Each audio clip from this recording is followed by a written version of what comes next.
प्रिय स्टूडेंट्स, मैं वीरेंद्र कुमार, इंस्ट्रक्टर ज्ञान ज्योति आईटी कॉलेज चूरू। स्टूडेंट्स, आज हम अल्टरनेटर के बारे में पढ़ेंगे।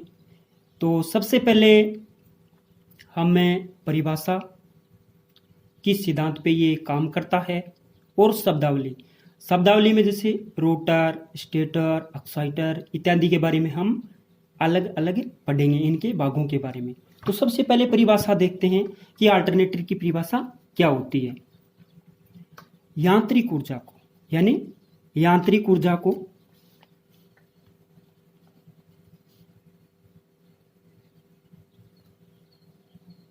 यांत्रिक ऊर्जा को एसी विद्युत ऊर्जा में यांत्रिक ऊर्जा को एसी विद्युत ऊर्जा में यांत्रिक ऊर्जा को एसी विद्युत ऊर्जा में बदलने वाली मशीन, यांत्रिक ऊर्जा को एसी विद्युत ऊर्जा में बदलने वाली मशीन अल्टरनेटर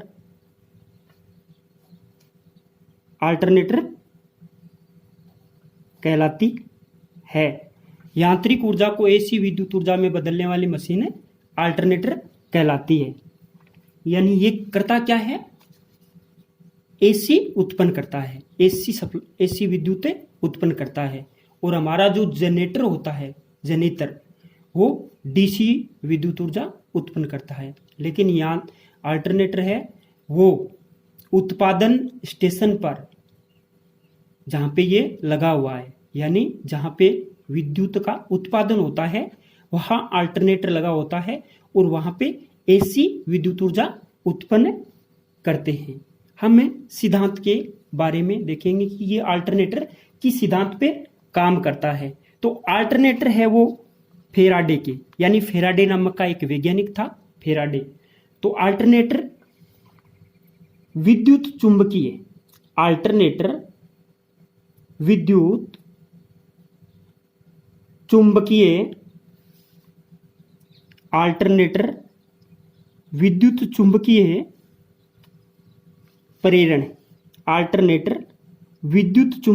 प्रेरण के सिद्धांत पर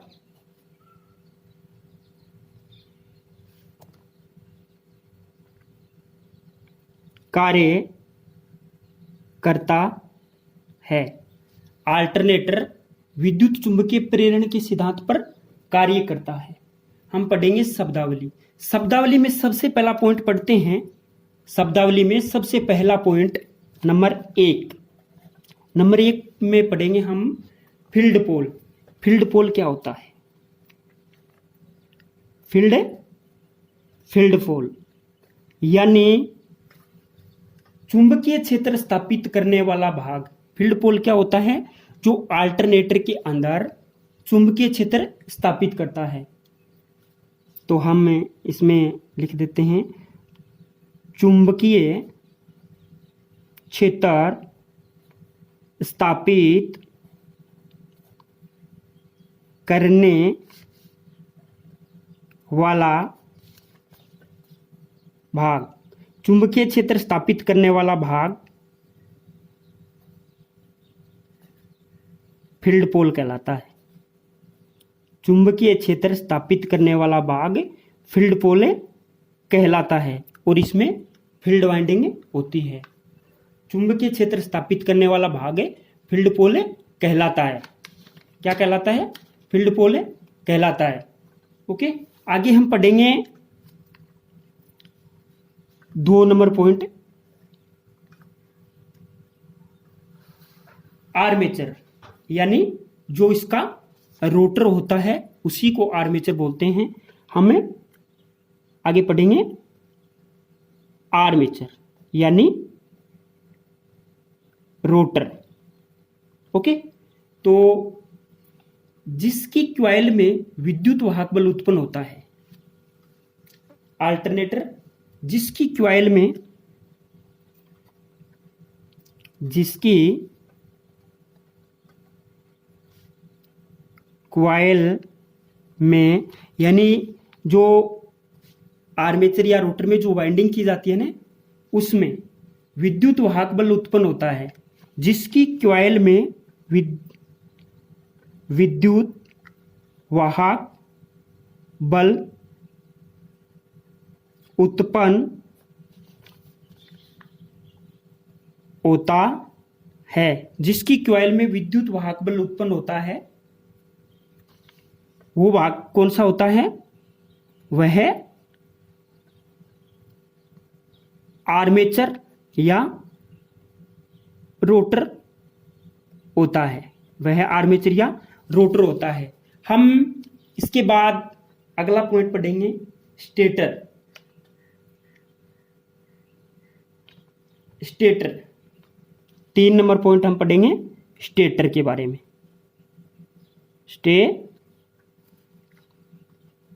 स्टेटर के बारे में पढ़ेंगे। स्टेटर तो स्थिर रहने वाला भाग, ये स्टेटर है। स्थिर रहने वाला भाग स्टेटर कहलाता है। स्थिर रहने वाला भाग स्टेटर कहलाता है। ओके, स्थिर रहने वाला भाग स्टेटर कहलाता है। अगला आता है 4 नंबर रोटर। तो रोटर कौन सा होता है? अल्टरनेटर में घूमने वाला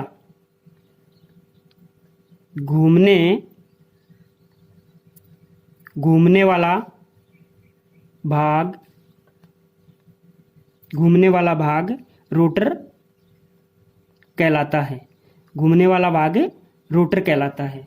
ओके, इसमें नोट लगा के लिखना है।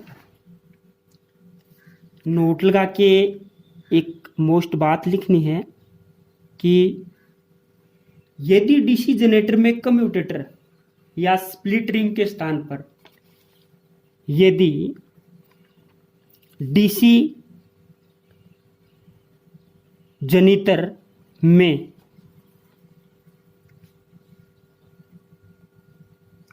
कम्यूटेटर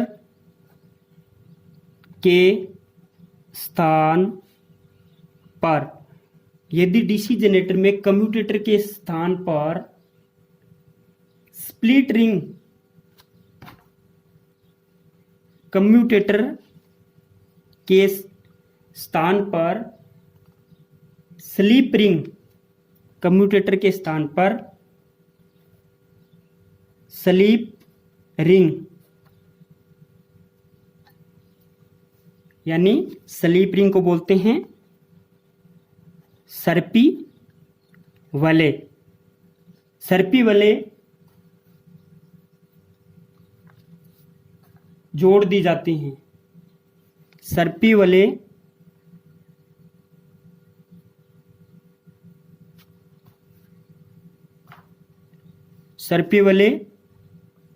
लगा दी जाती हैं। सर्पी वले लगा दी जाती हैं तो वहां पे क्या होगा? सर्पी वले लगा दी जाती है तो वहां उत्पन्न होने वाली सर्पी वले लगा दी जाती है तो वहां उत्पन्न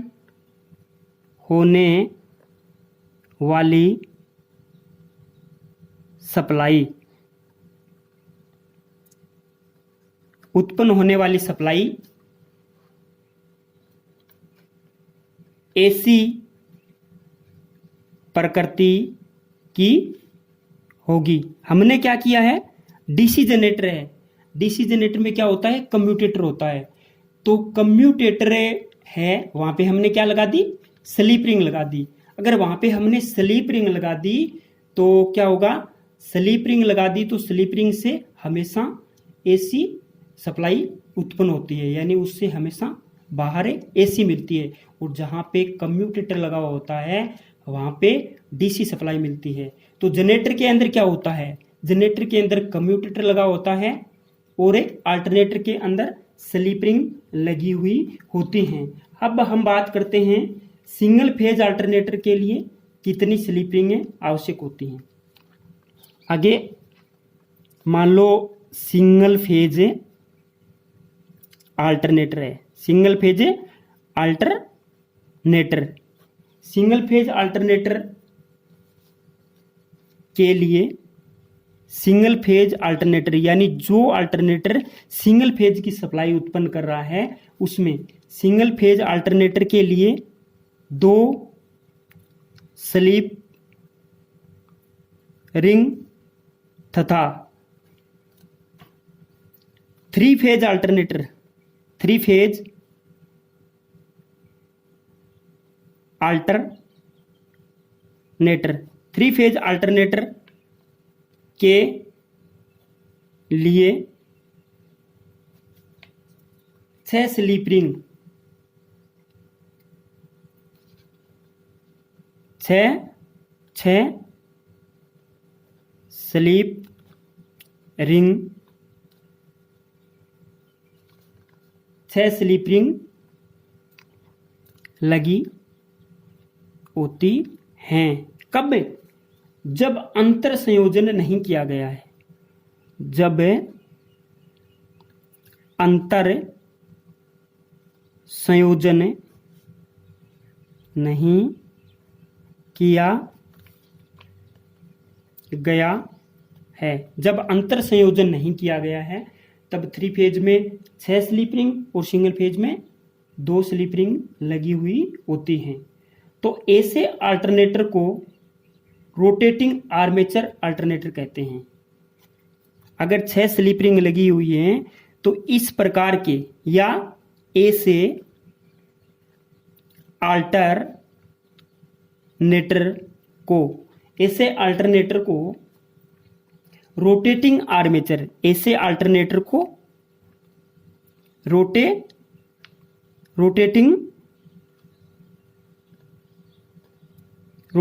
alternator, rotating alternator, rotating armature, rotating armature alternator कहलाते हैं।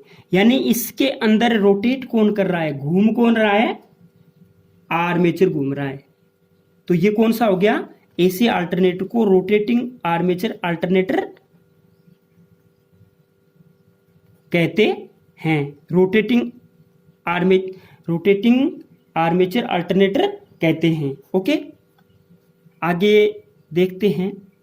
तो इसमें क्या होता है, स्टेटर क्या होता है, फील्ड पोल ए, जो स्थिर वाला भाग है स्टेटर, वो क्या होता है, फील्ड पोल, यानी उसके ऊपर फील्ड वाइंडिंग करके पोल बनाए गए हैं। और दूसरा होता है बी यानी रोटर। तो ये रोटर कौन सा है, आर्मेचर, यानी आर्मेचर। रोटेट तो आर्मेचर कर रहा है और स्टेटर फील्ड पोल। ओके, तो रोटेटिंग आर्मेचर अल्टरनेटर को कहाँ काम में लिया जाता है, ये और देख लेते हैं। रोटेटिंग आर्मेचर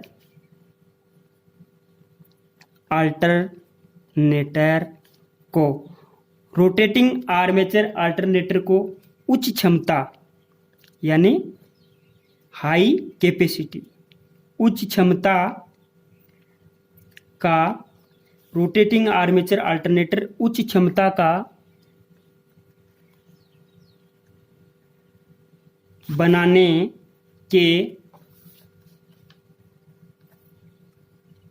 के लिए इसके आर्मेचर में वाइंडिंग की संख्या, इसके आर्मेचर में वाइंडिंग की संख्या, वाइंडिंग की संख्या या कॉइल की संख्या, वाइंडिंग की संख्या या कॉइल की संख्या अधिक रखी जाती है। क्या बताया कि रोटेटिंग आर्मेचर अल्टरनेटर को उच्च क्षमता का बनाने के लिए इसके आर्मेचर में वाइंडिंग की संख्या या कॉइल की संख्या अधिक रखी जाती है, यानी ज्यादा रखी जाती है, अधिक रखी जाती है, जिससे आर्मेचर का घूमना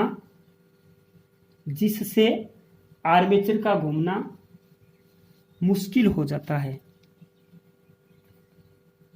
जिससे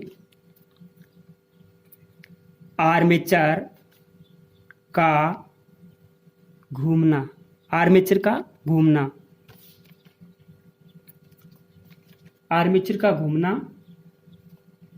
मुश्किल हो जाता है, आर्मेचर का घूमना मुश्किल हो जाता है। यदि इस अल्टरनेटर का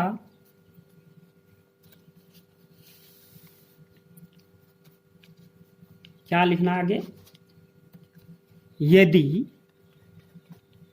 इस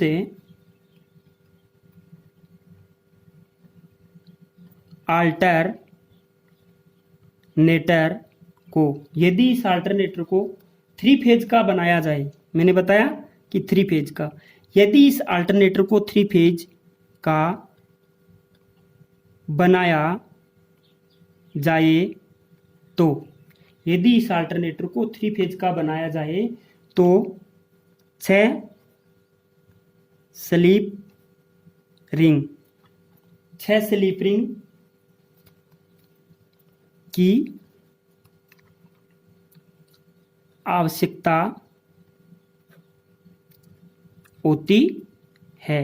मैंने पहले ही बताया कि अगर सिंगल फेज का अल्टरनेटर बनाना है तो उसमें 2 स्लिप रिंग, और अगर 3 फेज का अल्टरनेटर बनाना है तो उसमें 6 स्लिप रिंग की आवश्यकता होती है। यदि इस अल्टरनेटर को 3 फेज का बनाया जाए तो 6 स्लिप रिंग की आवश्यकता होती है, जिससे संयोजन बार बार 6 स्लिप रिंग की आवश्यकता होती है, जिससे संयोजन बार बार टूटने की संभावना रहती है, जिससे संयोजन बार बार टूटने की संभावना रहती है। अल्टरनेटर के रूप में काम अतः जिससे संयोजन बार बार टूटने की संभावना रहती है, अतः रोटेटिंग आर्मेचर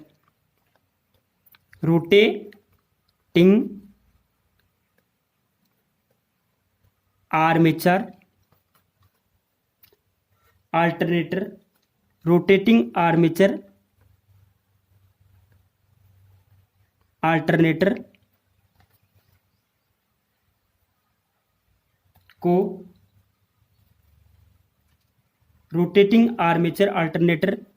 को 3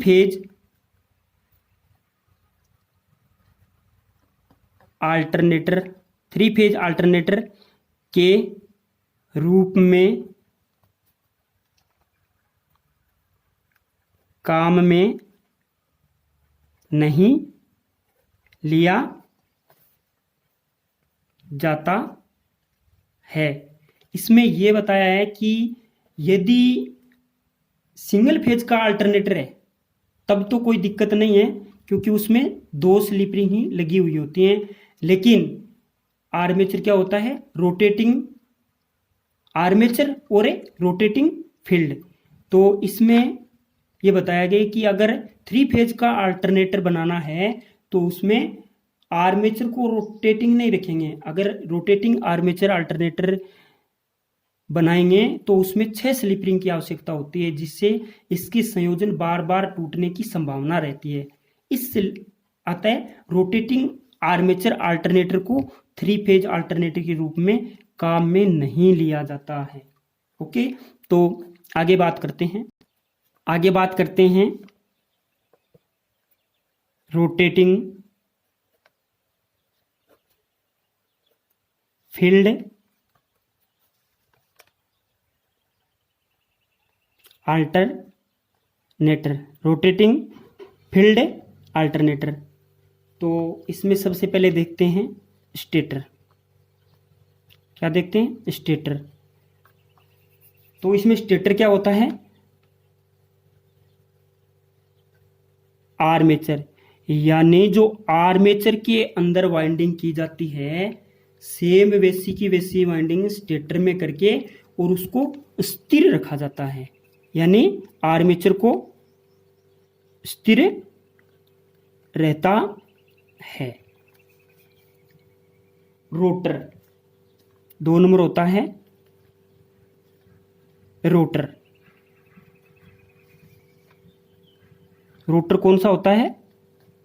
फील्ड पोल, यानी रोटर के ऊपर फील्ड पोल स्थापित करके उसको डीसी सप्लाई से जोड़ देते हैं। उनको एक्साइटर के द्वारा एक्साइटर के द्वारा तो इनको घुमाया जाता है, लेकिन छोटा डीसी जनरेटर होता है, उसके द्वारा उसको डीसी सप्लाई दी जाती है। तो आगे देखते हैं, सामान्यतः इसमें पॉइंट लगा के लिखना, सामान्यतः नोट लगा के लिखना, सामान्यतः रोटेटिंग फील्ड अल्टरनेटर ही काम में लिए जाते हैं। सामान्यतः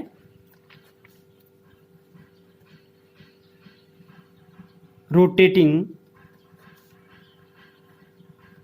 फील्ड अल्टरनेटर ही काम में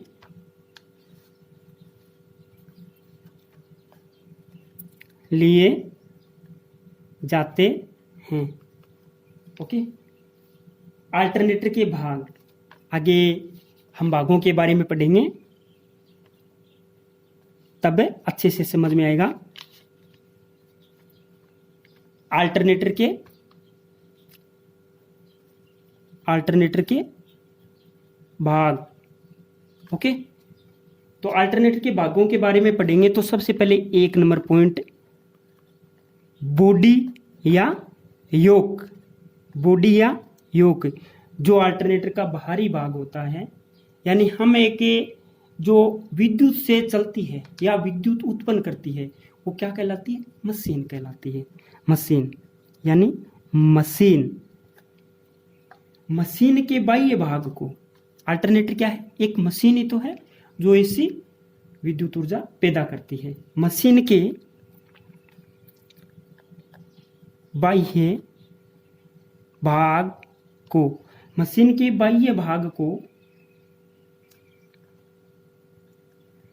बॉडी या योक कहते हैं। मशीन के बाह्य भाग को बॉडी या योक कहते हैं। यह कास्ट आयरन, यह किसकी बनी होती है? यह कास्ट आयरन या कास्ट स्टील, यह कास्ट आयरन या कास्ट स्टील की बनी होती है। कास्ट आयरन या कास्ट स्टील की बनी होती है। इसका मुख्य कार्य, इसका मुख्य कार्य मशीन के सभी, इसका मुख्य कार्य मशीन के सभी आंतरिक, मशीन के सभी आंतरिक भागों की, मशीन के सभी आंतरिक भागों की सुरक्षा करना, मशीन के सभी आंतरिक भागों की सुरक्षा करना, व चुंबकीय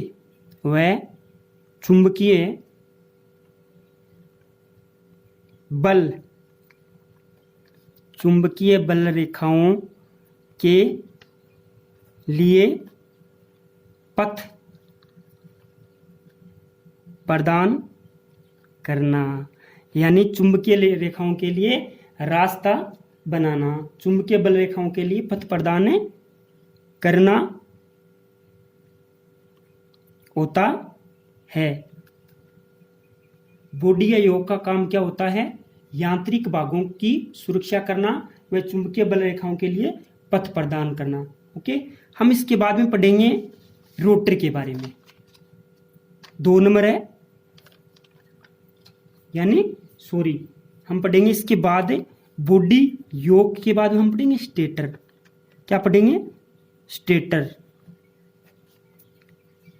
स्टेटर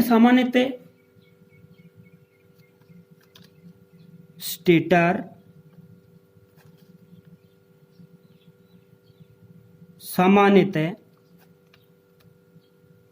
आर्मेचर कोर होती है। स्टेटर सामान्यतः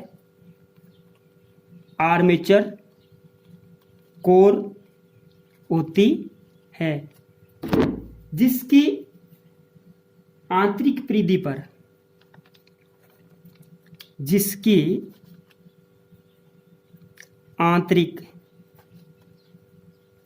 परिधि पर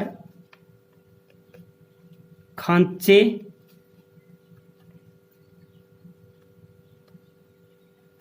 या जिसको बोलते हैं स्लॉट कटे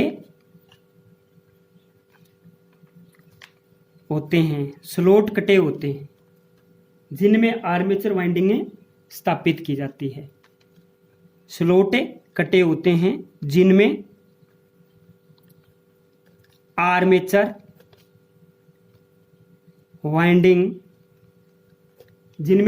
वाइंडिंग स्थापित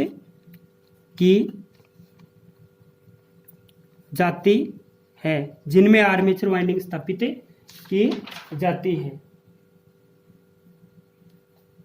स्लॉट 3 प्रकार के होते हैं। स्लॉट कितने प्रकार के होते हैं? जो मैंने बताया कि स्लॉट कटे होते हैं।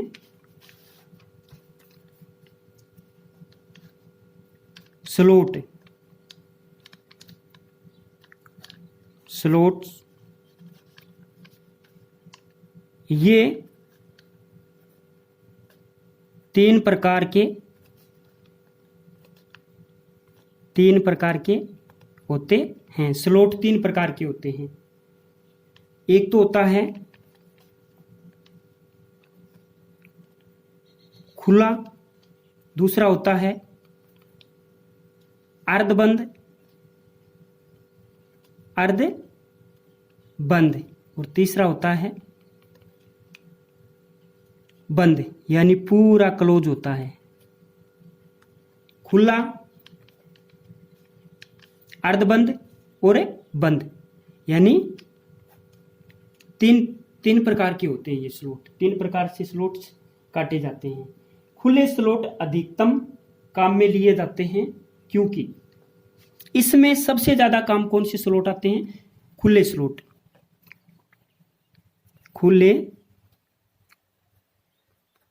स्लॉट्स अधिकतम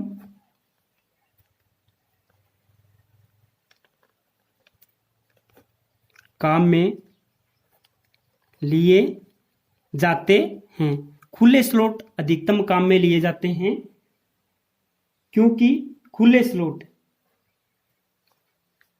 स्लॉट्स अधिकतम काम में लिए जाते हैं क्योंकि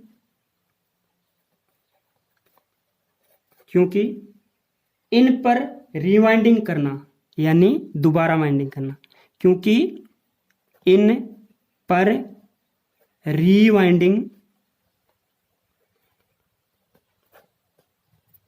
करना आसान होता है। इन पर रिवाइंडिंग करना आसान होता है, इसलिए इन तीनों में से सबसे ज्यादा कौन से स्लॉट कटे हुए होते हैं, कौन से काम में लिए जाते हैं, खुले स्लॉट यानी खुला स्लॉट, ताकि उनमें वाइंडिंग को आसानी से कर सकते हैं, खराब होने पर वाइंडिंग को आसानी से निकाल सकते हैं और आसानी से उसमें रिवाइंडिंग कर सकते हैं। इसलिए खुले स्लॉट है वो ज्यादा काम में लिए जाते हैं। आज के लिए इतना ही स्टूडेंट्स, आगे हम पढ़ेंगे रोटर के बारे में, रोटर कितने प्रकार के होते हैं, किस प्रकार का रोटर अधिक घूर्णन गति वाले अल्टरनेटर में काम में लिया जाता है और किस प्रकार का रोटर कम घूर्णन गति वाले अल्टरनेटर में काम में लिया जाता है। आगे पढ़ेंगे रोटर के बारे में। आज के लिए इतना ही। Thanks all the best.